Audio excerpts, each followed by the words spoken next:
एक शाम प्राची टीवी पर सीरियल देख रही होती है। तभी उसकी सास वहाँ आती है।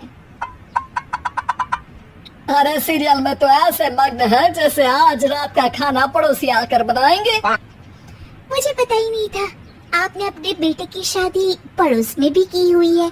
है? मतलब? मतलब इस घर में सारा काम बहू ही करती है, आप तो सिर्फ खर्राटे मारती हैं। अच्छा जी, फिलहाल तो तुम आराम फरमा रही हो, चलो जाओ, ये मेरी टीवी देखने का समय है। आहा, इसीलिए मुझे भगाया जा रहा है। सॉरी, अब तो बिल्कुल नहीं जाऊंगी। प्राची की इस बात पर दोनों सास बहू के बीच टीवी रिमोट के पीछे बच्चों जैसी छीना झपटी शुरू हो जाती है, जिसके बीच श्लोक भी काम से घर वापस आ जाता है। आज मेरी चूहे बिल्ली की जोड़ी किस बात पर झगड़ रही है? अरे तेरे बीवी मुझे टीवी ही नहीं देखने दे रही। अरे तुम्हारी मम्मी मुझे खाना बनाने के लिए फोर्स कर रही है। अरे वाह, ऐसे बेतुके रीजन पर तो बच्चे भी झगड़ा नहीं करते। अरे मुझे कुछ मत बोल, सब इसने ही शुरू किया है। हाँ हाँ, जैसे आप तो बहुत दूध की धूली है ना। अरे बस दोनों चुप, प्राची जाओ खाने की तैयारी करो, और माँ तुम छोड़ो, तुम्हें क्या बोलूं, शांति से अपना सीरियल देखो, मुझे दोबारा लड़ने की आवाज सुनाई नहीं देनी चाहिए। ऐसा बोलकर श्लोक वहाँ से चला जाता है, जिसके पीछे पीछे प्राची भी कुछ न कुछ बड़बड़ाते हुए रसोई में चली जाती है। हाँ हाँ, सासू जी को तो कुछ बोलेंगे ही नहीं, बस मुझ पर ही हुक्म चलता है, खाना बनाओ, जैसे मैं इनके घर में खाना बनाने के लिए आई हूँ। इसी तरह शाम बीतती है और रात को श्लोक और प्राची की सास खाना खाकर सोने चले जाते हैं, लेकिन प्राची गुस्से में कुछ खाए बिना काम में ही लगी रहती है।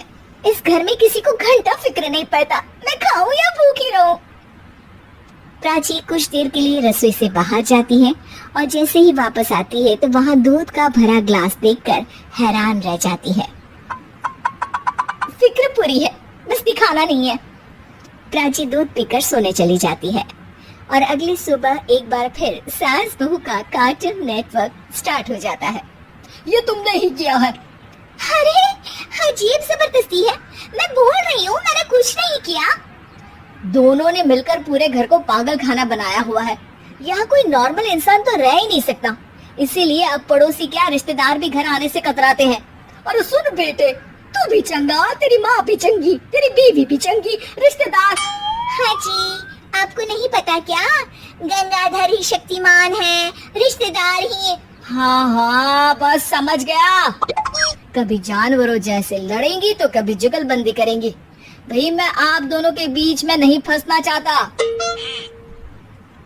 सास बहू की इस मनमौजी जोड़ी से परेशान होकर श्लोक अपना सिर खुजलाता वहाँ से चला जाता है।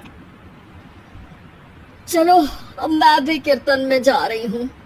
इस पर जैसे ही सास कमरे में अपना पर्स लेने जाती है तो वहाँ नाश्ते की प्लेट रखी देख मुस्कुराने लगती है और नाश्ता करके घर से बाहर निकलते हुए कुछ पैसे टेबल पर रख जाती है, जिसके कुछ देर बाद सिलेंडर वाला घर आता है। ओ मोरी मैया, मैं सिलेंडर के बारे में तो बिल्कुल भूल ही गई थी। घर खर्च के सारे पैसे भी मम्मी के पास है और श्लोक से बोला तो उल्टा 4 बात सुनाएंगे।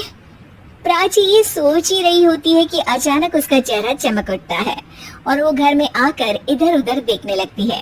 तभी उसकी नजर टेबल पर रखे पैसों पर पड़ती है, जिन्हें वो सिलेंडर वाले को दे देती है। ये सब श्लोक देख लेता है।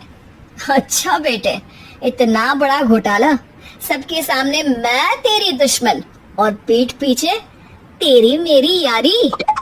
इस पर श्लोक एक प्लान बनाता है और शाम को सब एक साथ बैठे होने पर बोलने लगता है।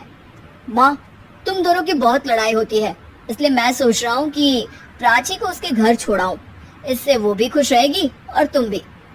अचानक श्लोक की ये बात सुनकर सास बहू शौक से उसकी तरफ देखती हैं। अरे ऐसे कैसे घर छोड़ाओगे, मुझे कहीं नहीं जाना। अरे तुमने बोला नहीं पर मैंने सुन लिया, तुम्हें मम्मी के साथ रहना अच्छा नहीं लगता, मुझे पता है।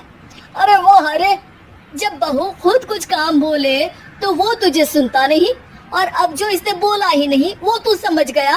जब उसे नहीं जाना तो फिर जबरदस्ती क्यों कर रहा है? अच्छा, फिर आपको मौसी के घर छोड़ाता हूँ।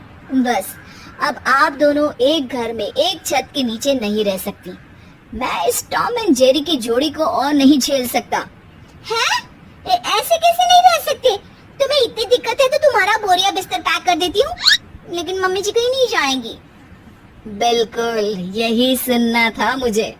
अगर दोनों में इतना ही प्यार है फिर हर वक्त ये लड़ाई का नाटक क्यों करती हो?